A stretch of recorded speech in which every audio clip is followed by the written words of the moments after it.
Notre secours est dans le nom du Seigneur qui a fait le ciel et la terre. Seigneur Saint-Esprit, envahis ce lieu. Envahis nos vies. Remplis-nous de l'effusion de ta présence et de ta grâce. Saint-Esprit de Dieu, fais en sorte que ce moment d'enseignement, ce moment où nous voulons tendre l'oreille pour entendre la voix de celui qui est le Verbe de la vie, nos vies puissent être illuminées. Nous voulons que tu puisses toi-même, Esprit du Dieu vivant, venir inscrire sur les tables de chair de nos cœurs les paroles du Verbe, qu'elles nous habitent, qu'elles nous animent, qu'elles soient en nous esprit et vie. Saint-Esprit, garde-nous établis dans ta présence pour que nous soyons non pas des auditeurs oublieux, mais ceux qui mettent activement en pratique la parole pour trouver notre bonheur en la pratiquant. Au nom du Père et du Fils et du Saint-Esprit. Amen.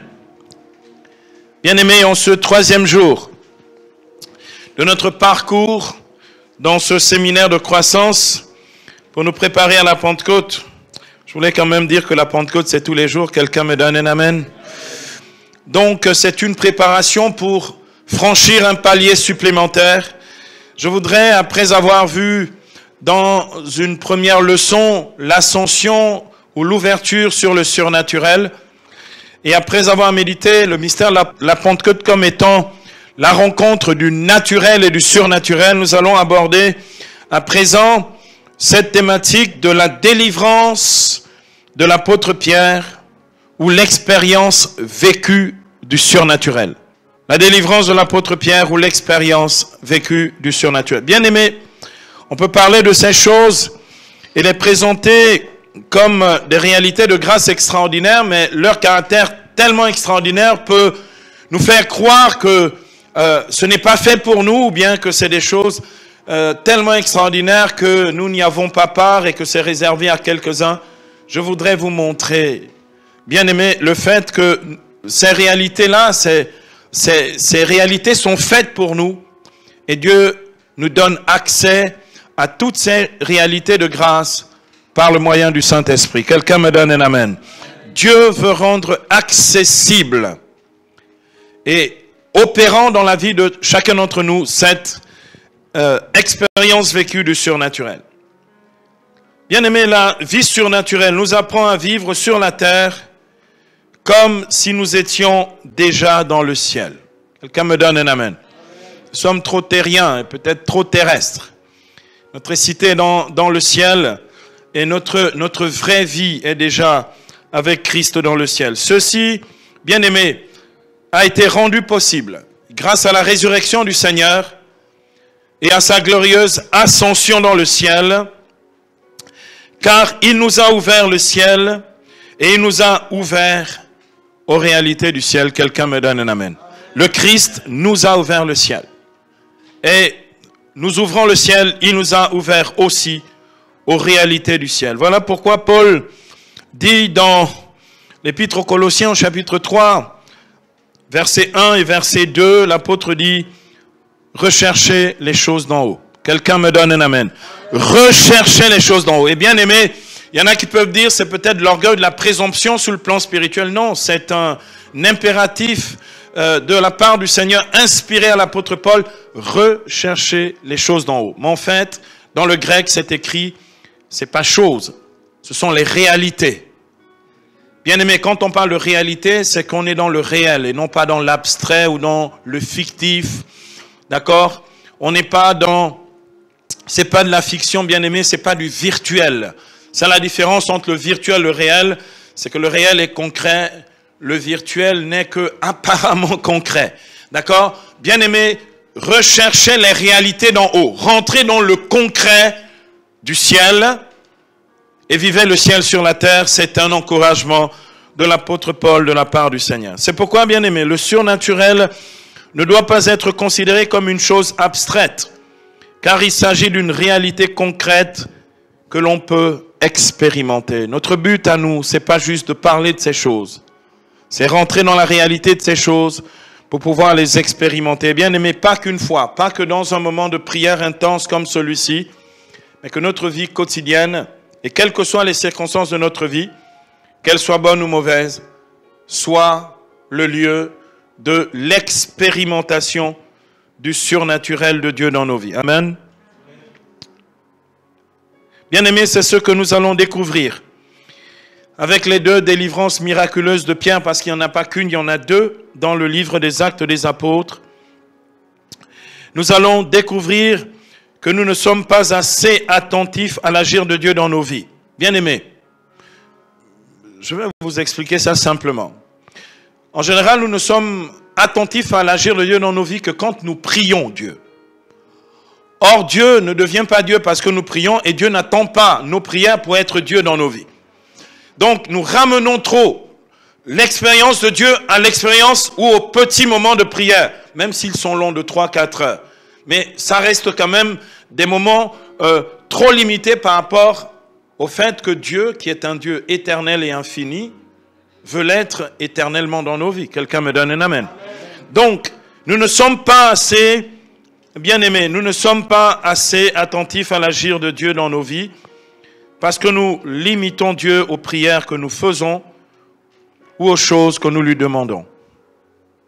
Ah, vraiment, le Seigneur était merveilleux, il m'a béni. Oui, mais il me bénit même quand il ne me donne pas quelque chose, parce qu'il est un Dieu de bénédiction. Son nom, c'est bénédiction. Et Dieu, la bénédiction est un attribut divin qui n'attend pas de manifester une grâce de bénédiction dans ma vie pour qu'il soit le Dieu qui bénit. Quelqu'un me donne un amen. Est-ce que vous voyez, bien aimé, comment est-ce que nous limitons Dieu dans notre entendement et que justement nous vivons bien trop souvent sans Dieu parce que nous ne réservons les temps avec Dieu que dans des temps de grâce ou des temps de prière. Dieu veut habiter chaque instant de notre existence. Quelqu'un me donne un amen. La vie dans le surnaturel, justement, le rend réellement possible. La vie dans le surnaturel fait qu'il n'y a plus de temps avec Dieu et plus de temps sans Dieu. La vie dans le surnaturel fait que Dieu est constamment avec moi et je suis constamment avec lui. Bien aimé, nous avons déjà parlé de la permanence du miraculeux dans notre vie. Ce n'était qu'un exercice, une propédeutique, une préparation à la vie dans le surnaturel. C'est pourquoi la vie dans le surnaturel doit devenir notre vie normale. Bien aimé, notre vie normale doit être une vie dans le surnaturel. Ici, j'atteins un amen. Bien aimé, mais il est difficile de le concevoir sans l'expérimenter. Je peux vous en parler toute la journée. Il est difficile de le concevoir sans l'expérimenter. Bien aimé, c'est pas... je peux vous parler du surnaturel, c'est comme quand on lit la vie des saints. On dit, bon, ça c'est pas pour moi, ça c'est pour les saints, parce que bon, les saints c'était des personnes extraordinaires, donc c'est un peu normal que dans la vie des gens extraordinaires, il y ait des choses extraordinaires. Bien aimé, c'est que pendant que les saints, eux, y vivaient, c'était des gens tellement ordinaires, mais l'extraordinaire est devenu l'ordinaire de leur vie. Quelqu'un me donne un amen. L'extraordinaire de Dieu, ça s'appelle le surnaturel, doit devenir l'ordinaire de notre vie. Bien aimé, Dieu se propose à nous. Dieu nous propose une existence qui élève la nature dans la surnaturalité. Et Dieu veut ça pour chacun d'entre nous. Et Dieu est impatient de nous le communiquer. Quelqu'un me donne un amen. Ce que nous allons découvrir aujourd'hui, bien aimé, c'est que la résurrection de Jésus nous fait déjà expérimenter quelque chose de l'éternité, comme en témoigne quotidiennement la célébration de l'Eucharistie. Ça, c'est le bonheur d'être catholique. Hein? Comme en témoigne, bien aimé, quotidiennement la célébration de l'Eucharistie. Dans l'Eucharistie, il y a, bien aimé, la rencontre du temps et de l'éternité. Le Dieu éternel vient dans le temps et il fait rentrer le temps dans l'éternité. Dans l'Eucharistie, il y a du surnaturel à gogo. Parce que l'éternité rentre dans le temps et l'éternité fait rentrer le temps dans l'éternité. Bien aimé, la matière des espèces eucharistiques qui vont être eucharistiées. C'est dans le temps, c'est matériel, c'est ici. Et pourtant, après la transsubstantiation eucharistique, ce miracle extraordinaire, c'est de l'éternité dans nos mains. Quelqu'un me donne un amen. Bien-aimé, oh, je bénis Dieu d'être catholique. Ça donne une intelligence supplémentaire à ces choses-là. Bien-aimé, dans l'Eucharistie, il y a cette rencontre entre le temps et l'éternité, mais il y a aussi cette rencontre entre l'univers visible et invisible. Ce qui est invisible à nos yeux, c'est-à-dire le Dieu invisible, se rend visible à nos yeux dans le corps et le sang du Christ ressuscité et glorieux. Bien-aimé, la résurrection a des conséquences. Et la sacramentalité est l'une des conséquences de la résurrection du Christ. Et donc la résurrection, bien-aimé, nous fait passer du temps que l'on appelle le chronos. Le chronos, c'est le temps. Chronos est un dieu de la mythologie grecque. Chronos, c'est le dieu qui mange ses enfants. Ça s'appelle l'usure, le vieillissement ou la corruption du temps. C'est le chronos. Il y a un temps, dit le Qoélète, un temps pour naître et puis un temps pour mourir. C'est le chronos. Mais il y a un temps extraordinaire, celui qui vient avec la résurrection. Ce temps s'appelle l'aionos. Aionos. Fais de la translittération, écris comme tu entends, écris les sons. D'accord? C'est le temps qui dépasse le temps. C'est l'éternité. Le Christ ressuscité, bien-aimé, lorsqu'il revient dans le temps, il échappe complètement au pouvoir du temps. Parce qu'il est désormais établi dans l'aionos. Il peut arriver, passer d'un endroit à un autre. Il peut passer au travers des murs sans les briser. Il peut être là réellement, concrètement, et dire, touchez-moi, c'est bien moi. Parce qu'un esprit n'a ni chair ni os, comme vous voyez que j'en ai. Il est ici, mais il n'est plus d'ici. Quelqu'un me donne un amen. Bien-aimé, Dieu nous fait expérimenter que ces choses-là sont déjà arrivées parce que Christ est ressuscité des morts. Et c'est irréversible. On ne peut plus revenir au temps avant la résurrection. Et donc, nous ne pouvons plus que vivre, bien-aimés, les choses de l'expérience de Dieu à partir de la résurrection. La résurrection nous fait passer du temps à l'éternité, de l'univers visible à l'univers invisible. Alléluia. Le Saint-Esprit qui habite en nous, comme il est écrit dans Romains 8, 11. Si l'esprit de celui qui a ressuscité Jésus-Christ d'entre les morts habite en vous, celui qui a ressuscité Christ d'entre les morts donnera aussi la vie à vos pauvres corps mortels grâce à son esprit qui habite en vous. Bien-aimé, je ne sais pas si tu as tiré toutes les conséquences. Regarde, ton cœur, ton corps, ton être a été pneumatisé par le Saint-Esprit. C'est de la chair, tu as l'impression que c'est de la chair. On verra dans la 10e leçon sur justement l'incorruptibilité corporelle grâce justement au surnaturel. Nous allons nous rendre compte que, bien aimé, ça ralentit le vieillissement, ça préserve des maladies, ça fait que même mort, on ouvre le tombeau, notre corps reste intact, etc., etc. On est dans le surnaturel. Et bien aimé, mesure les conséquences de cette vérité de foi. Si l'esprit de celui qui a ressuscité Jésus-Christ d'entre les morts habite en toi, il donne la vie à ton corps mortel, grâce à son esprit qui habite en toi. Ça veut dire qu'à cause de l'esprit qui habite en nous, bien-aimés, il y a une infinité de possibilités que tu n'as même pas imaginées. Pouvoir vivre en Dieu, tu penses que c'est juste, je sors de chez moi le dimanche matin, je vais à l'église, je m'assieds, je prends la communion et je repars chez moi. Bien-aimé, Dieu a prévu beaucoup plus que simplement une routine chrétienne, une routine spirituelle. Il a prévu pour nous une vie extraordinaire et tu n'y as accès que par la réalité vécue du surnaturel. Quelqu'un me donne un amen. Le Saint-Esprit qui habite en nous, lui qui est Dieu et Esprit, nous fait vivre spirituellement. Spirituellement. Jésus le dit dans Jean 3, 6. Parce que ce qui est né de la chair est chair. Et ce qui est né de l'Esprit est Esprit. Bien-aimé, tu es né de l'Esprit, donc tu es dans l'Esprit et tu dois vivre par l'Esprit. Bien aimé, quand c'est spirituel, c'est spirituel. Hein? Quand c'est spirituel, ça veut dire que la matière ou la nature a été assomptée par le spirituel. On ne cesse pas d'être naturel, mais notre nature est transfigurée par l'Esprit. Quelqu'un me donne un amen.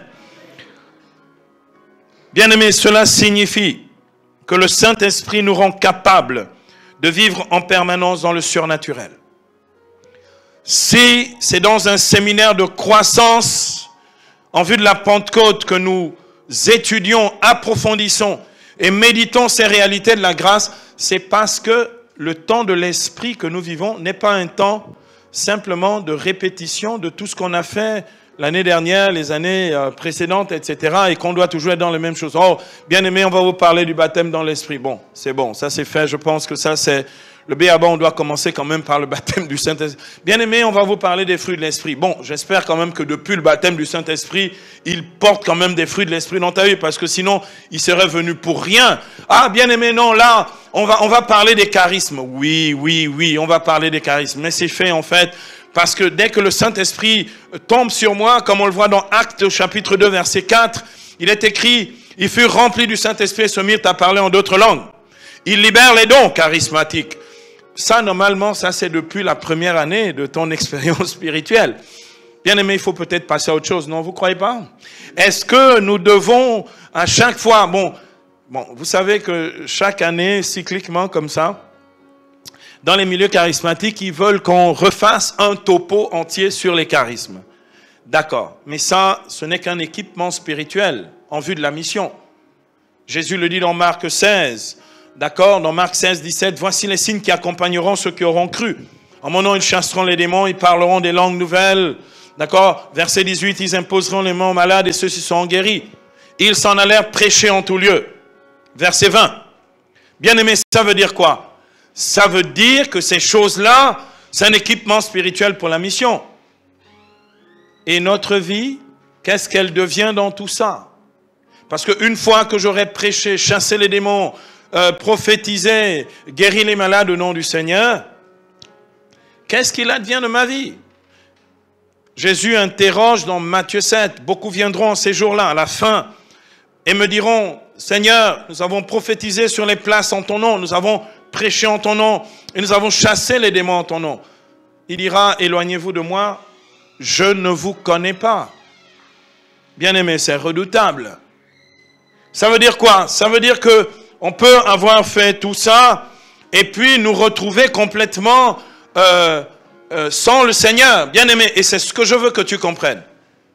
Il y a de nombreux chrétiens qui exercent même des ministères, qui font des choses extraordinaires au nom du Seigneur. Eux, ils font des choses extraordinaires, les gens sont bénis, mais eux, ils sont en dehors de Dieu. Bien-aimé, la seule réalité de grâce qui nous fait être en lui, c'est la vie dans le surnaturel. Vous pouvez me raconter tout ce que vous voulez, tout le reste c'est du baratin. C'est-à-dire que, bien aimé, Dieu est riche en miséricorde et en grâce. Des cadeaux, des bénédictions, des miracles. Il les fait même sans que nous ayons demandé. Parce que Dieu est Dieu et donc l'agir divin est un agir miraculeux. Donc c'est normal que Dieu fasse son métier de Dieu dans nos vies, en bénissant et en faisant des miracles. Mais ça c'est Dieu. Ça c'est pas encore ma vie. Et j'ai donc besoin à un moment de faire un tout petit peu le point en disant, suis-je réellement en Dieu ou j'ai commencé à l'être et j'ai quitté Dieu entre-temps? Bien-aimé, j'ai besoin de lui. Quelqu'un me donne un amen? Et il veut remplir ma vie par son esprit. Bien-aimé, nous devons y croire. Nous devons le croire pour nous-mêmes, car si ce n'est pas le cas, nous risquons d'avoir une vie chrétienne toute humaine et purement charnelle. La vie des gens qui abandonnent dès la première épreuve, la vie de ceux qui se découragent à cause des persécutions ou du fait qu'ils ne soient pas acceptés dans leur témoignage et leur ministère, la vie de ceux qui pensent en fait qu'il faut qu'ils aient l'approbation avant de chasser un démon ou de guérir un malade. C'est la vie chrétienne normale, mais ça, bien aimé, ça doit devenir plus normal encore avec le surnaturel. Quelqu'un me donne un amen. Ça doit devenir notre vie ordinaire. Bien aimé, j'aimerais, avant de rentrer encore un peu plus à fond dans ce que nous enseignons ici, j'aimerais que nous regardions ce que dit Romains 8, versets 10 à 13. Romains 8, 10 à 13. Je veux que tu comprennes bien parce que, bien aimé, j'entends des enseignements sur le surnaturel qui ne sont que l'exaltation de phénomènes charismatiques. Mais ce n'est pas ça le surnaturel. D'accord? Je veux que tu comprennes que le surnaturel, c'est un rendez-vous que toi, personnellement, tu as avec ton Dieu. Et tu peux passer à côté de ce rendez-vous. C'est toi et Dieu. C'est pas ce que tu fais pour Dieu. C'est ce que Dieu fait pour toi parce qu'il veut te sanctifier, te diviniser, te donner la ressemblance de son Fils. Et bien aimé, c'est ça le surnaturel. Quelqu'un me donne un amen. Paul dit dans Romains 8, versets 10 à 13. Si Christ est en vous, votre corps, il est vrai, est voué à la mort à cause du péché. Mais l'esprit est votre vie à cause de la justice. Donne-moi un amen. Et si l'esprit de celui qui a ressuscité Jésus d'entre les morts habite en vous, celui qui a ressuscité Jésus-Christ d'entre les morts donnera aussi la vie à vos corps mortels par son esprit qui habite en vous. Ainsi donc, frères, nous avons une dette, mais non envers la chair, pour devoir vivre de façon charnelle. Car si vous vivez de façon charnelle, vous mourrez. Mais si par l'esprit vous faites mourir votre comportement charnel, vous vivrez. Bien-aimés, toutes les fois qu'on nous lit ce passage de l'Écriture, on nous fait de la morale dessus. Ce passage de l'Écriture est un puissant enseignement sur le surnaturel. Le surnaturel consiste à vivre selon l'Esprit, avec l'Esprit et par l'Esprit. Bien-aimé, ce n'est pas d'abord des questions de tu fais bien ou tu fais mal, parce qu'à chaque fois qu'on dit « Ah, t'es charnel », on pense au péché. En fait, être charnel, c'est être livré à sa propre nature. La chair, c'est la nature. C'est pourquoi il est écrit dans Jean 1, 14. « Oh, logos, sarx, egeneto » et le verbe s'est fait chair. Le charnel, c'est la nature. Il a pris notre nature humaine, dit Hébreux, chapitre 4, verset 15, à l'exception du péché. Le charnel, c'est le naturel. Il veut élever la nature en surnaturalité. Quelqu'un me donne un amen. Bien-aimés, ce que nous réalisons ici, c'est que ceci est écrit, mais ceci n'est ni enseigné. Et comme je viens de dire, quand il est enseigné comme une moralisation. Ceci est écrit, ceci n'est pas enseigné. Pire encore, venons de l'entendre. Ceci est écrit, mais ceci n'est pas vécu. Parce qu'on se dit, mais non, vous savez, dans les milieux chrétiens, on dit, mais on est quand même des hommes, non? On est quand même des humains, non? Bien sûr. Est-ce que vous savez que la Vierge était une femme totalement humaine? Elle était humaine, comme toi et moi, de même nature, de la même nature humaine. Mais elle a vécu surnaturellement. Quelqu'un me donne un amen. Elle était normale, elle était comme toi et moi. Mais la surnaturalité en elle faisait quoi? La Vierge, pas malade, pas de blessure, pas de soucis de nature morale, etc., etc. Bien sûr, parce qu'elle était immaculée conception, ça s'appelle la vie surnaturelle de la grâce. Quelqu'un me donne un amen. Dieu veut le rendre possible pour chacun d'entre nous, parce que la Bible dit dans Éphésiens 1, 4 à 5. Il nous a élus dès avant la fondation du monde, pour que nous soyons en sa présence, saints et immaculés dans l'amour, déterminant par avance que nous serions pour lui des fils adoptifs par Jésus le Christ. Bien-aimés, notre adoption est réalisée. Nous sommes enfants de Dieu. Attendez, quel est cet enfant qui dit qu'il est enfant d'un père, il n'a pas la nature de son père? Ça n'existe pas. Quelqu'un me donne un amen. Voilà pourquoi la Bible dit dans 2 Pierre 1, 21, il nous a rendus en Christ participants de la nature divine. 2 Pierre 1, 21. Bien-aimé, c'est pas possible de vivre ton christianisme en deçà de ces vérités-là et ne pas le comprendre, parce que bien entendu, bien-aimé, si nous ne comprenons pas, nous ne pouvons pas le vivre. Parce que notre horizon est un horizon qui s'est arrêté au fait que être chrétien, c'est juste bien faire ce qui nous est demandé et puis c'est terminé. Fais le bien, évite le mal, va à la messe le dimanche, fais tes prières, celles du matin et celles du soir. Lorsque je suis sorti de tout ça, j'ai plus Dieu. Et je dis, je passe par un moment de sécheresse spirituelle. En fait, tu ne passes pas par un moment de sécheresse spirituelle, tu es juste pas en Dieu, parce que tu n'es pas établi dans le surnaturel. Quelqu'un me donne un amen.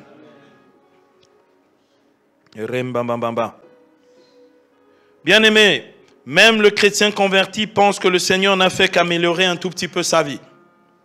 Beaucoup croient ça. D'accord? Ah, moi je suis un chrétien différent des autres. Oui, ça ne fait pas de toi quelqu'un qui vit et marche dans le surnaturel. Tu es juste différent. Bon, tu étais déjà différent avant même d'être chrétien parce qu'on est différents les uns des autres. Quelqu'un me donne un amen. Bien-aimé, l'œuvre de Dieu dans nos vies ne consiste pas à améliorer un tout petit peu notre vie.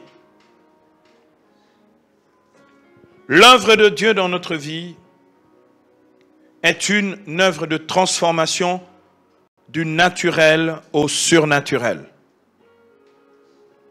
Une œuvre de transformation.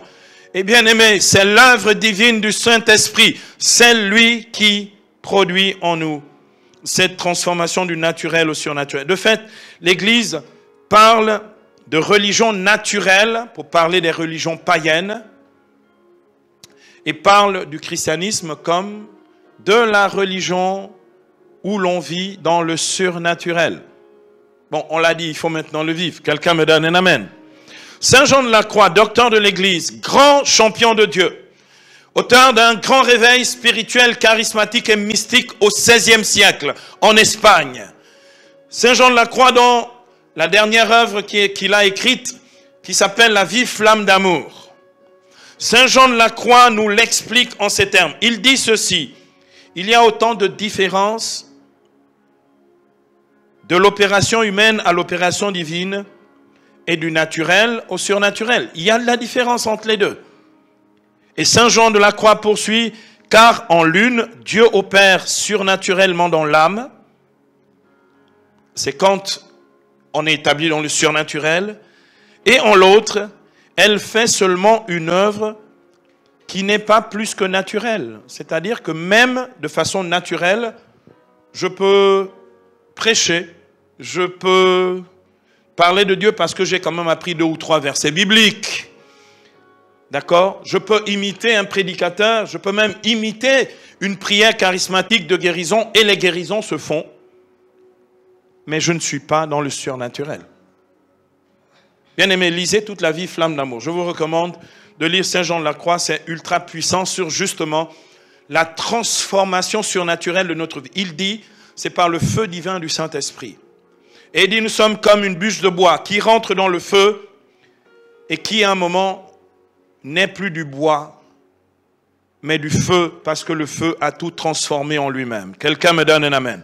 Le feu du Saint-Esprit veut une transformation de notre vie pour que nous puissions passer du naturel au surnaturel. Bien-aimés, allez, le baptême nous a donné de passer de la vie purement et simplement naturelle. Et tous les baptisés qui sont ici doivent le savoir. C'est la théologie catholique. Le baptême nous a donné de passer de la vie purement et simplement naturelle à une vie de grâce surnaturelle qu'il nous faut découvrir et surtout vivre en plénitude. Donne-moi un amen. Bien-aimé, tu as un héritage spirituel qui est tellement grand. Et comme tu te dis, mais personne ne peut me l'enseigner, tu vas commencer à chercher aux meilleures sources catholiques tout ce qui concerne l'expérience surnaturelle de la foi pour que tu puisses mieux vivre ce pourquoi tu as reçu le saint baptême et la raison pour laquelle le Christ t'a incorporé à son corps mystique qu'est l'Église. Quelqu'un me donne un amen. Alléluia. Bien-aimés, ceci est rendu possible par l'expérience charismatique et surnaturelle du Saint-Esprit. C'est lui qui nous donne de passer du naturel au surnaturel. C'est ce que nous voulons découvrir avec la lecture des Actes des Apôtres, à travers le témoignage de l'expérience vécue du surnaturel par l'apôtre Pierre, ce que nous allons voir maintenant. Cette leçon va se dérouler en 2 points, selon notre pédagogie habituelle. Nous allons voir petit a. Premier point, Pierre et l'expérience vécue dans l'univers visible et invisible. Pierre et l'expérience vécue dans l'univers visible et invisible. Et cette expérience, bien entendu, c'est celle du surnaturel. Et nous allons voir dans un 2e point le témoignage du secours surnaturel des anges dans la vie des saints et des amis de Dieu. Les secours surnaturels des anges dans la vie des saints et des amis de Dieu. Bien-aimés, c'est un domaine aussi rempli d'ignorance, où les chrétiens pensent les anges à la manière du monde ou à la manière des païens, où en fait il n'est absolument pas du tout question des anges.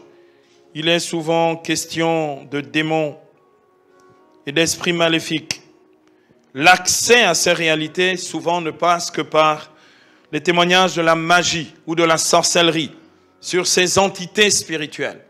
Nous avons besoin d'apprendre et de bien apprendre ces choses-là parce qu'elles nous mettent en contact direct avec le surnaturel. Bien aimé, dans le livre des Actes, nous avons 2 récits de libération miraculeuse de Pierre. Dans le premier récit, c'est Pierre et Jean, bien entendu, qui sont mis en prison par les chefs des prêtres. Et dans le deuxième, donc c'est celui que nous allons lire à présent dans Acte 5. Le deuxième que nous allons voir dans Acte 12, c'est Hérode qui est jaloux de la réputation et du ministère de Pierre, qui le fait jeter en prison. Et là encore, l'apôtre expérimente le secours surnaturel de l'ange de Dieu qui apparaît et qui vient pour manifester que ceux qui sont dans le surnaturel échappent au piège, que ce soit de la méchanceté des hommes ou même de la haine des démons. Quelqu'un me donne un amen. Bien-aimés, c'est ici que nous verrons la différence, à proprement parler, entre le miraculeux et le surnaturel.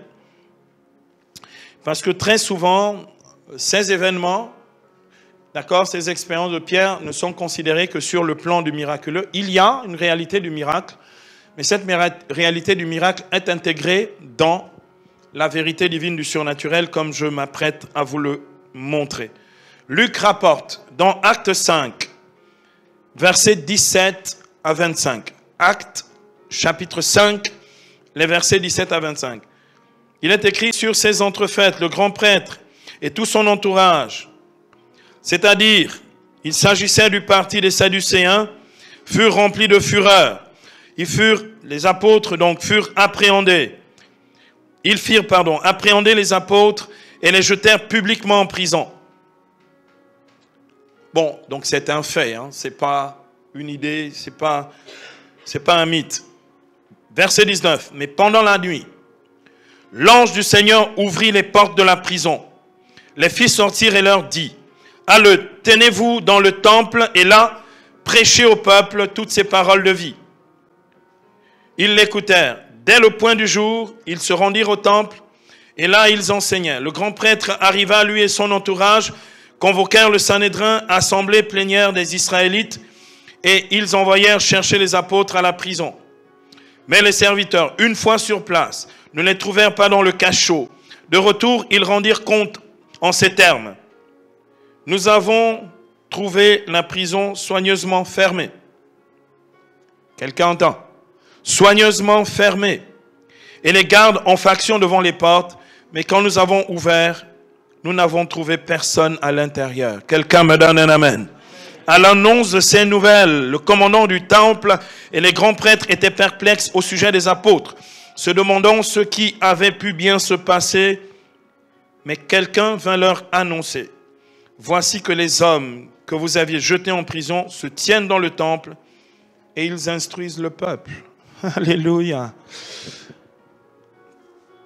Bien aimé, je vais vous poser quand même une question. Qui peut, en fait, quand tu vis, marches pour Dieu, quand tu vis dans le surnaturel, qui peut t'arrêter, en fait? Qui peut essayer de t'arrêter?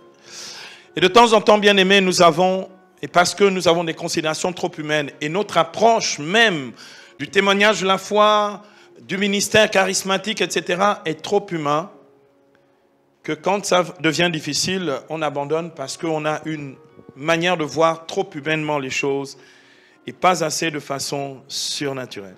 Bien aimés, maintenant, regardons de près.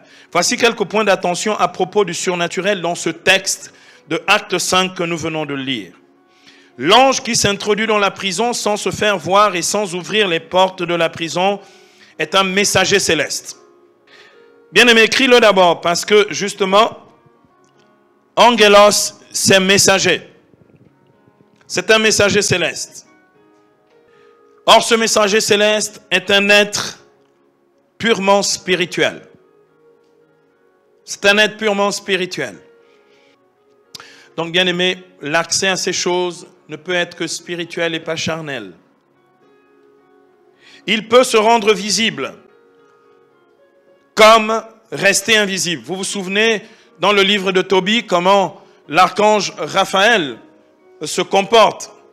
Il est l'archange Raphaël, mais quand il se rend visible, il est le frère Azarias qui parle avec son cousin éloigné, le faux cousin éloigné, qu'est Tobie. D'accord? Donc il peut se rendre visible et il peut se rendre aussi et rester invisible. Car les soldats en faction devant les portes de la prison ne le voient pas. Cependant, il se fait voir et entendre par les apôtres Pierre et Jean. Quelqu'un me donne un amen. Bien-aimé, l'ange, pour se rendre vraiment accessible, d'accord, peut se matérialiser. C'est du surnaturel pur, hein, sa réalité. Il peut se matérialiser. Une de mes amies religieuses des Béatitudes m'avait raconté la chose suivante. Un jour, elle avait fait une crevaison, mais dans un lieu complètement paumé, perdu. Un matin tôt, en plein hiver, donc en plein brouillard. Donc elle ne savait pas où aller, personne ne passait par ce chemin-là, de forêt, etc. Il n'y avait absolument personne. Elle ne pouvait pas appeler, elle pouvait appeler personne. Elle était complètement paumée. Avec une roue crevée, elle se disait, bon, on va attendre que le jour se lève mieux, que la brume disparaisse, que peut-être une voiture passe par là par hasard et me dépanne. Et qu'est-ce qui s'est passé pour elle? Un typo a surgi de nulle part dans la brume avec une caisse à outils. Elle n'avait appelé personne, donc il surgit nulle part avec une caisse à outils. Il ne lui parle même pas, c'est pas genre bonjour, je vous avais besoin d'aide. Non, il ne lui parle pas. Il dépose sa caisse à outils et là, il démonte la roue, il change, il va derrière, il prend la roue de secours, il change la roue, il met l'autre roue, il s'en va comme il est venu, il disparaît. Est-ce que quelqu'un entend ce que je dis en français? La sœur est toujours vivante, hein? Elle vit en France. Bien-aimé, Dieu permet qu'ils se rendent visibles à nos yeux et qu'ils attestent de la réalité du surnaturel. Bien-aimés, les soldats en faction devant la porte de la prison ne le voient pas. Mais il se fait voir à Pierre et à Jean. Il est écrit en effet dans Actes 5, 19 à 20 ici. Mais pendant la nuit, l'ange du Seigneur ouvrit les portes de la prison, les fit sortir et leur dit, allez, tenez-vous dans le temple et là, prêchez au peuple toutes ces paroles de vie. Nous ne sommes pas ici en présence d'une action ou d'une opération naturelle. Mais bien, nous sommes en présence d'une opération surnaturelle accomplie par l'ange du Seigneur en faveur des apôtres. Bien aimé, le miracle, c'est la délivrance des apôtres. Donc, parce que c'est une action divine. D'accord? Le miracle, proprement dit, c'est la délivrance des apôtres. Et ce miracle n'est pas dû à la foi des apôtres ou à une activité charismatique de leur part, mais à un secours surnaturel qui venait du ciel au travers de l'ange. Vous faites la différence entre miracle? Le miracle, c'est ce que Dieu fait. Ce secours n'est pas un secours humain, ce n'est pas un homme qui vient pour ouvrir la prison après négociation avec les gardes. C'est une intervention du ciel. Et donc, nous avons affaire ici à une expérience surnaturelle de la grâce. Comme on peut le voir, rien n'est rompu ou même cassé sur leur passage. Il n'y a donc rien de naturel dans cet événement. Mais alors, comment l'ange rentre-t-il et comment sort-il de la prison sans rien casser et sans se faire voir? Comment il fait ça? Bien-aimé, c'est ici qu'on peut attester du surnaturel. Car c'est à cause de l'ange qu'ils échappent à la limitation liée au temps et à la matière. C'est à cause de l'ange. Donc l'ange les emporte dans son univers, qui est un univers invisible d'abord et un univers surnaturel. Donc l'ange leur donne part à ce qu'il est, à ce qu'il vit, et il les introduit à l'intérieur de cette réalité-là. Ceci, bien-aimés, est dans la nature propre de l'ange. J'aimerais vous le faire comprendre avant de passer au deuxième témoignage. Ceci est lié à la nature des anges. C'est ce que saint Thomas d'Aquin, dans la prima pars, ou la première partie de la somme de théologie, dans la question 50 et l'article 5 de la somme de théologie, ce grand traité de théologie du Moyen-Âge, saint Thomas d'Aquin écrit ceci, il dit « L'immatérialité des anges est la raison pour laquelle ils sont incorruptibles par nature. » L'immatérialité, ils sont pas matériels. Il ajoute « On peut donc puiser une preuve de cette incorruptibilité dans la nature même de leur opération intellectuelle. » C'est de la pure intelligence. D'accord? C'est du spirituel pur. Et donc, ils font en sorte que s'ils rentrent au contact de toi, ils te font participer de ça. D'accord? Du coup, quand tu converses avec un ange, je vous donne l'exemple de Marie. Lorsque l'ange du Seigneur apparaît à Marie à Nazareth, d'accord, au moment de l'Annonciation, ou l'ange du Seigneur apparaît à Zacharie dans le temple, d'accord? Tout ça au chapitre 1er de Luc. Le temps est suspendu. En fait, il emmène l'éternité avec lui. Les gens attendent Zacharie au dehors. On dit, ça fait longtemps qu'il est rentré. Lui, on a l'impression que ça fait qu'une minute qu'il est suspendu parce qu'il est dans le surnaturel pur. Bien aimé, je suis en train de parler des choses qui vont vous arriver et qui vont arriver dès ce soir. Quelqu'un me donne un amen. Je parle de ces réalités-là, non pas comme de la fiction ou de la science-fiction. Je parle de ce qui va devenir l'ordinaire de ta vie dans le Seigneur. Quelqu'un me donne un amen. Vous imaginez, bien aimé, l'ange de Dieu vient, il t'avertit. L'ange de Dieu vient, il te prévient de quelque chose. L'ange de Dieu te dit, c'est pas cette route qu'il faut prendre, c'est celle-là, parce que là-bas, il y a un bouchon, prends plutôt celle-ci. L'ange de Dieu arrive pour te dire, écoute, je vois que là, en ce moment, tu es plutôt épuisé. Et instantanément, parce qu'il te fait rentrer dans l'éternité, ton épuisement disparaît. Tu retrouves de l'énergie instantanément. Bien-aimé, qui ne veut pas ça? Dieu veut le rendre possible et accessible à chacun d'entre nous. Début de grippe, l'ange de Dieu apparaît, la grippe disparaît. Qui ne veut pas ça? Bien-aimé, Dieu veut nous emmener dans ces réalités-là. Et ce n'est pas de la science-fiction. Je vous dis bien, ce n'est pas de la science-fiction. Thomas d'Aquin continue en disant, car tout être, s'il est humain, il est humain. S'il est angélique, il est angélique. Tout être humain opère suivant ce qu'il est en acte, c'est-à-dire en réalité. C'est un terme de la philosophie grecque d'Aristote. En acte, ça veut dire concrètement. Tout être opère suivant ce qu'il est en réalité. Et l'action d'une chose indique sa manière d'être. L'action d'une chose indique sa manière d'être. Un humain ne peut agir que comme un humain, citoyen de la terre, et un ange ne peut agir que comme un ange, citoyen du ciel. Quelqu'un me donne un amen? Oh, donne-moi un vrai amen, s'il te plaît. C'est pas l'heure du boire, il ne faut pas dormir. Bien-aimé, ceci est encore mieux manifesté. Ceci encore mieux manifesté dans le second témoignage de délivrance de Pierre que je m'apprête à lire à présent dans Acte 12, versets 6 à 12. Acte 12, versets 6 à 12.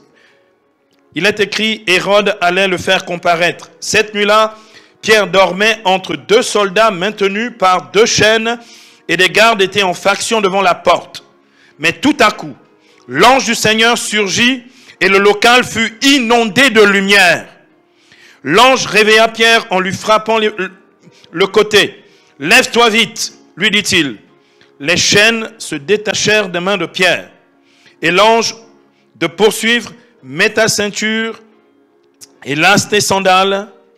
Ce qu'il fit, l'ange ajouta, passe ton manteau et suis-moi. Pierre sortit à sa suite. Il ne se rendait pas compte que l'intervention de l'ange était réelle, mais croyait avoir une vision. Il croyait avoir une vision. Verset 10. Ils passèrent ainsi un premier poste de garde, puis un second, et arrivèrent à la porte de fer qui donnait sur la ville. Elle s'ouvrit toute seule devant eux. Alléluia. Elle s'ouvrit toute seule devant eux. Une fois dehors, ils allèrent au bout de la rue et soudain, l'ange quitta Pierre, qui reprit alors ses esprits. Je vous ai dit, quand il emmène le ciel, tu as l'impression de ne plus être là. Il reprit donc ses esprits. Cette fois, se dit-il, je comprends. C'est vrai que le Seigneur a envoyé son ange et m'a fait échapper aux mains d'Hérode et à toute l'attente du peuple des Juifs. Il se repéra et gagna la maison de Marie, la mère de Jean, surnommée Marc. Il y avait là une assez nombreuse assistance en prière.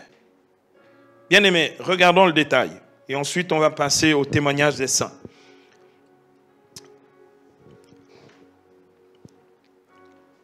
Bien-aimés, la surnaturalité de cette seconde libération de l'apôtre Pierre est clairement manifeste dans ce texte. Verset 6, il est écrit, « Cette nuit-là, Pierre dormait entre deux soldats maintenus par deux chaînes et des gardes étaient en faction devant la porte. Pierre ne peut ni s'enfuir, car il est enchaîné, ni s'échapper, car deux soldats le gardent. » Ça veut dire, bien-aimé, la situation est perdue et on ne peut strictement rien y faire.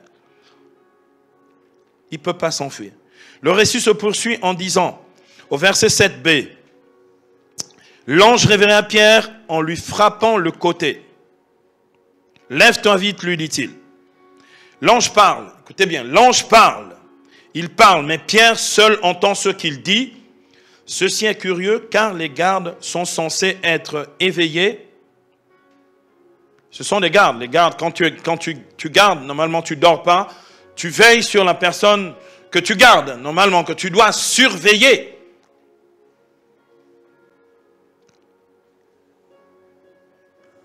Les gardes sont en dehors du système, du surnaturel. De fait, bien-aimés, de fait, les gardes ne voient pas et n'entendent pas ce que dit l'ange. Seul Pierre entend. Vous imaginez? Il parle. Ils sont à côté de lui, tout à côté. Il devrait entendre quelque chose. Pierre est soustrait à la réalité naturelle. Parce que désormais, il est dans la réalité surnaturelle. Et seul celui qui est dans la réalité surnaturelle entend et voit ce qui se passe réellement dans le surnaturel. Quelqu'un entend? Bien-aimé, je formule le vœu de vous entendre dans plusieurs jours me dire, j'étais dans mon bureau en train de travailler. Des choses fortes, des calculs sérieux, des trucs serrés. Et puis tout d'un coup, l'ange du Seigneur rentrait dans le bureau, quoi. Et puis, bon là, je ne sais pas ce qui s'est passé, j'étais tellement bien dans le Seigneur, j'étais transporté en esprit. Quand j'ai réouvert les yeux, tous les calculs étaient faits. Oh, alléluia, mais donne-moi un amen. Oh, j'aime ça. Alléluia. Le récit, bien-aimé, se poursuit en ces termes. Versets 7c à 8. Les chaînes se détachèrent des mains de Pierre. Et l'ange de poursuivre, mets ta ceinture et lasse tes sandales. Ce qu'il fit. L'ange ajouta, passe ton manteau et suis-moi. Bien-aimé, incroyable. Il dit, gars, prends ton temps, habille-toi. Remets les choses, remets les sandales, mets le manteau. Prends ton temps, gars. De toutes les manières, on n'est plus là. On va sortir tranquillement. Alléluia, bien-aimé, c'est merveilleux. Écoutez bien ça. Tout se passe comme s'il n'y avait pas de problème pour Pierre. Pierre fait un constat qui atteste de la réalité proprement surnaturelle de cet événement au verset 9. Écoutez bien, le verset 9. Signalez-le ici dans Actes chapitre 12, verset 9. Signalez-le dans vos notes. Pierre sortit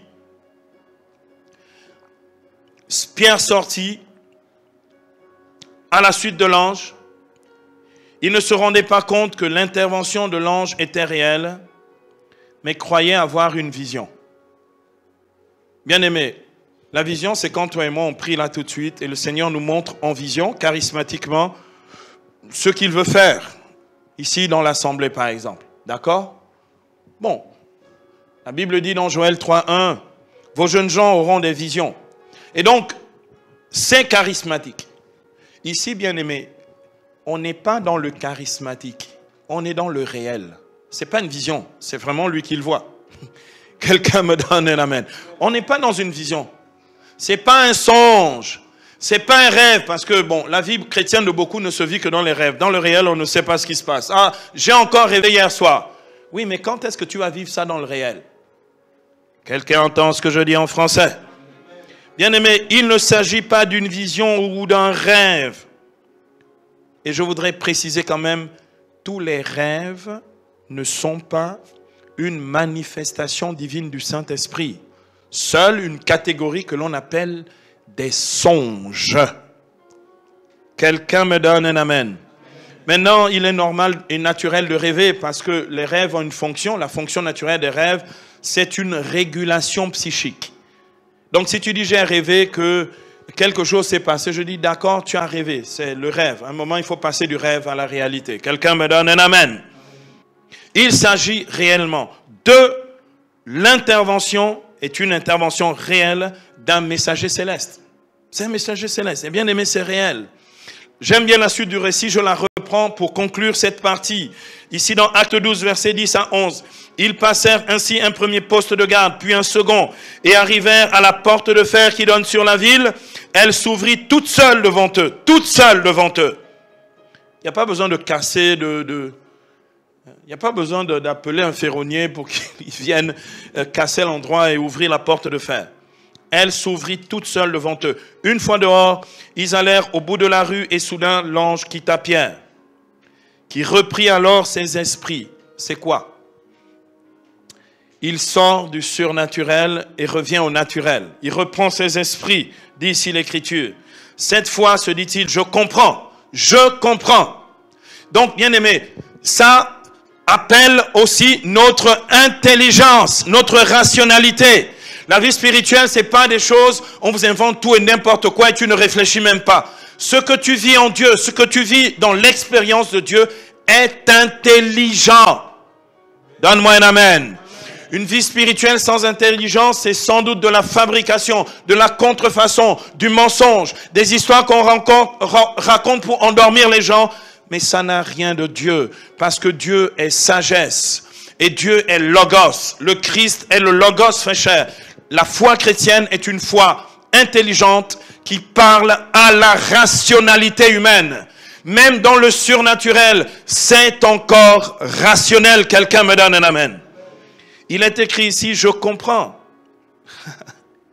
C'est vrai, le Seigneur a envoyé son ange et m'a fait échapper aux mains d'Hérode et à tous ceux que voulait me faire le peuple juif. Alléluia. Bien-aimé, comprends ces choses. Ça appelle pour nous une véritable vigilance spirituelle et une vraie intelligence. Bien-aimé, de temps en temps, on peut avoir de fausses apparitions. J'aime raconter l'histoire où, un jour, Saint Bernard de Clairvaux, qui vivait au XIIe siècle, le grand réformateur des bénédictins qui a fondé les cisterciens, l'ordre des cisterciens. Saint Bernard de Clairvaux voit apparaître Jésus devant lui. Oh, bien-aimé, quand tu vois apparaître Jésus, mais là tu dis non, mais c'est bon, je suis un saint. Ou bien je suis très avancé spirituellement, parce que là quand même, je vois quand même le maître, je vois le Seigneur.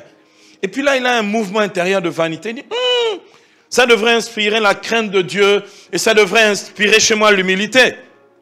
Mais là, il dit, Jésus, si c'est bien toi, si c'est toi, montre-moi, et c'est la rationalité dans le spirituel, hein, montre-moi les marques des clous de tes mains.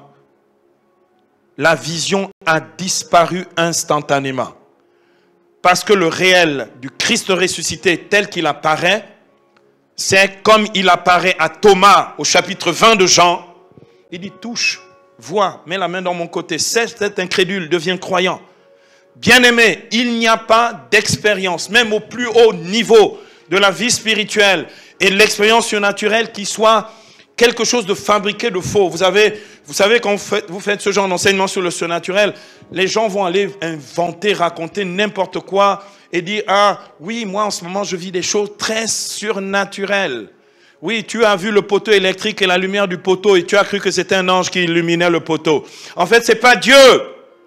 Ce n'est pas Dieu, ce n'est pas du divin. Bien-aimé, il est écrit que l'ange quitta Pierre, ici au verset 10 et 11.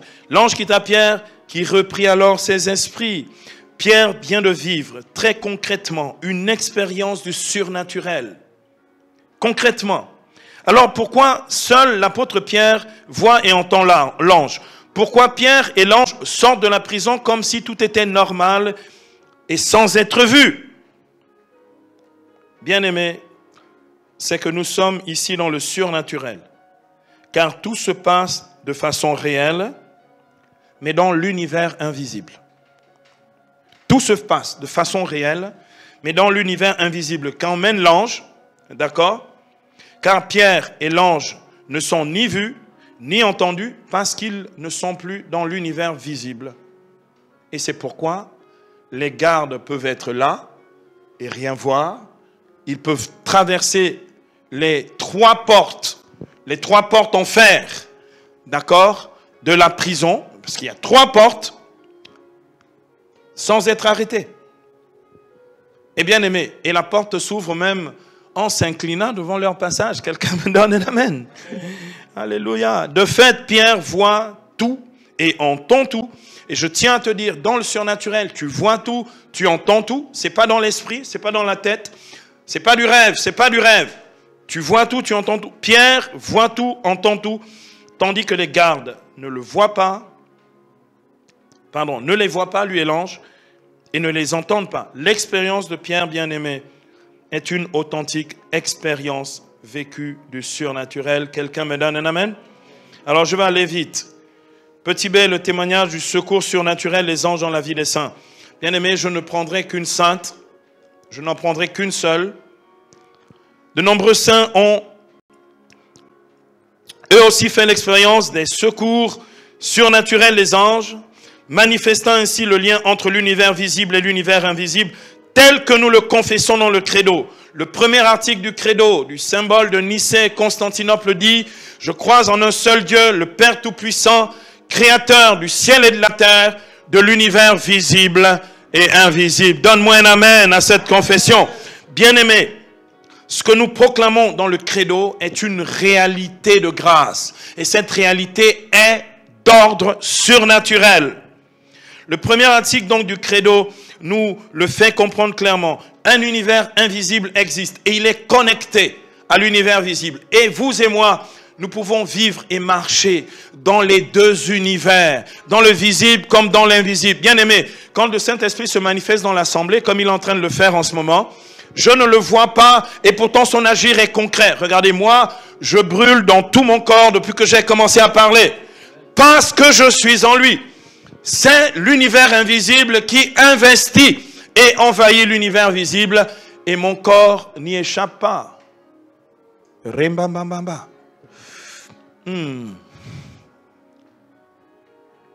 Bien-aimé, Dieu est le créateur de l'univers visible, celui que nous pouvons contempler et admirer avec nos yeux de chair. Mais il est aussi le créateur de l'univers invisible, celui des esprits bienheureux que l'on appelle les anges, les archanges, avec tous les cœurs, les 9 cœurs des anges, mais aussi dans lequel vivent déjà les saints et les amis de Dieu qui nous ont précédés dans la gloire du ciel. Et bien aimé, dans le credo, il y a un article qui nous dit que nous croyons dans la communion des saints. Quelqu'un me donne un amen. Si je crois dans la communion des saints, c'est une communion réellement vécue.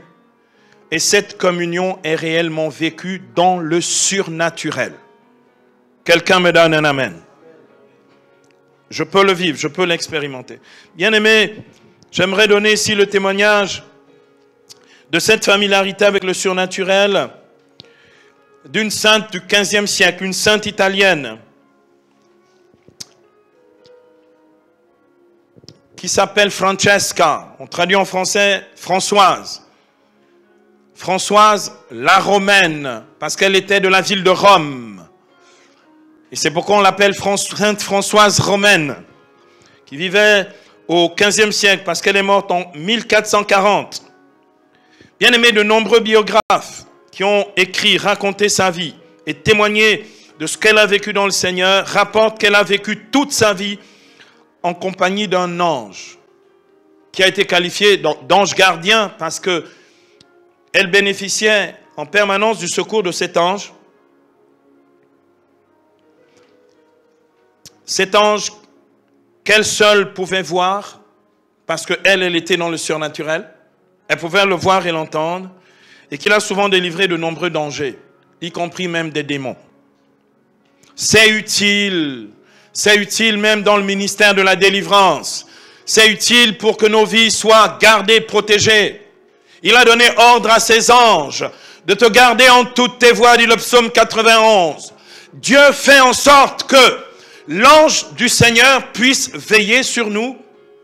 Et c'est le surnaturel. Quelqu'un me donne un amen? Voici ce que dit un biographe. Il rapporte ce témoignage. Parmi toutes les choses étonnantes de la vie de Sainte Françoise Romaine, on peut signaler surtout la présence ordinaire et visible de son ange gardien et les luttes terribles qu'elle eut à soutenir contre le démon.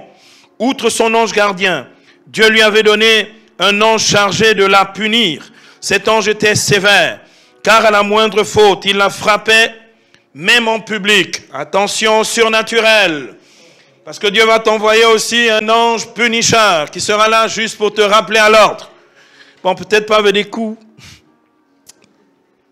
L'ange restait invisible, mais les coups étaient entendus de tous. Univers visible et invisible. Bien aimé, c'est sérieux ces choses-là. Ainsi, quelques personnes, vous voulez toujours le surnaturel, n'est-ce pas? Ainsi, quelques personnes tenant un jour devant elles une conversation frivole. Vous savez, le Congossa ordinaire du quartier. Dieu inspira à la sainte de les interrompre. Comme elle hésitait, elle reçut sur la joue un rude soufflet.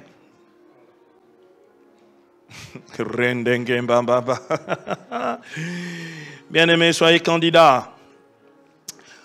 Souvent alors, poursuit le biographe, alors qu'elle était à genoux devant une statue de la Sainte Vierge, son ange approchait et continuait avec elle la prière. L'ange priait avec elle. De temps en temps, tu es seul, tu dis, ah, vraiment j'aurais aimé qu'on puisse avoir un grand moment de prière avec des frères. Puis bon, il y a le corona.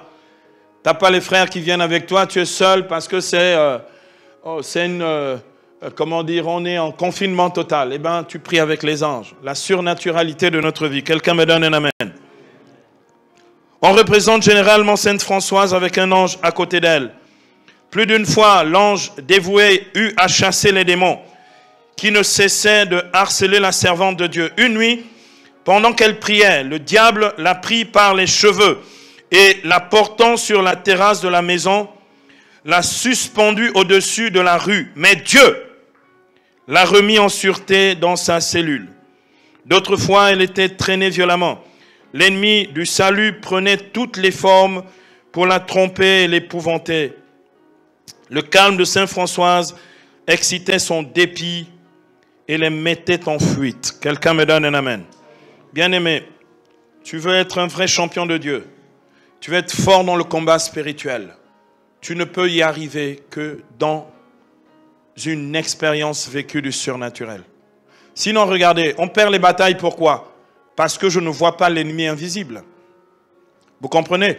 Je ne sais pas où il va cogner, je ne sais pas où il va opérer. Je ne sais pas quel est le suppôt dont il va se servir pour venir me frapper. Si je suis dans le surnaturel, je vois, j'entends, je suis prévenu, je suis plus vigilant. Et bien aimé, l'ennemi sait que je sais. Et avant qu'il ne vienne, il va réfléchir à 4 fois. Quelqu'un me donne un amen. Bien aimé, un autre biographe, et c'est la fin de ce moment d'échange que je voulais avoir avec vous. Un autre biographe rapporte les dernières paroles de la sainte avant sa mort en ces termes. C'est ce que disait Sainte Françoise Romaine. Le ciel s'ouvre. Bien aimé, comme pour Jésus pour l'ascension. Quelqu'un me donne un amen. Or, l'ouverture du ciel, c'est l'ouverture sur le surnaturel. Le ciel s'ouvre, les anges descendent, l'archange a fini sa tâche, il est debout devant moi et me fait signe de le suivre. Elle ne meurt pas parce qu'elle est épuisée, malade, en révolte contre la vie, parce qu'elle veut partir, ce monde ne me plaît plus. Elle part au ciel comme si, juste, elle quittait un endroit pour un autre, parce qu'elle est familière du ciel, puisqu'elle vit dans le surnaturel, et parce que de toutes les manières, lorsque l'on vit dans l'univers visible et invisible, ce n'est qu'un passage sans grande transition, puisqu'elle était déjà sur la terre, comme elle est partie vivre dans le ciel. Quelqu'un me donne un amen? Bien-aimés, je voulais vous partager ces choses-là pour nous encourager et pour que nous sachions que la vie extraordinaire à laquelle nous sommes appelés et que Dieu veut nous donner est une vie dans le surnaturel, une vie dans laquelle nous pouvons compter sur les secours de sa grâce et de sa miséricorde au travers de ces secours, de ces esprits bienheureux que sont les anges. Puisse le Seigneur faire en sorte que chacun d'entre nous puissions avoir les yeux et les oreilles ouverts sur le surnaturel et que la grâce de Dieu vienne opérer maintenant dans nos vies. Bien-aimés, que nos sens humains, nos 5 sens, notre sensibilité, notre sensorialité, toutes nos capacités humaines soient maintenant saisies par le Saint-Esprit pour nous faire basculer dans le surnaturel. Que notre rationalité, nos capacités intellectives soient saisies par le Saint-Esprit pour nous faire rentrer dans la surnaturalité.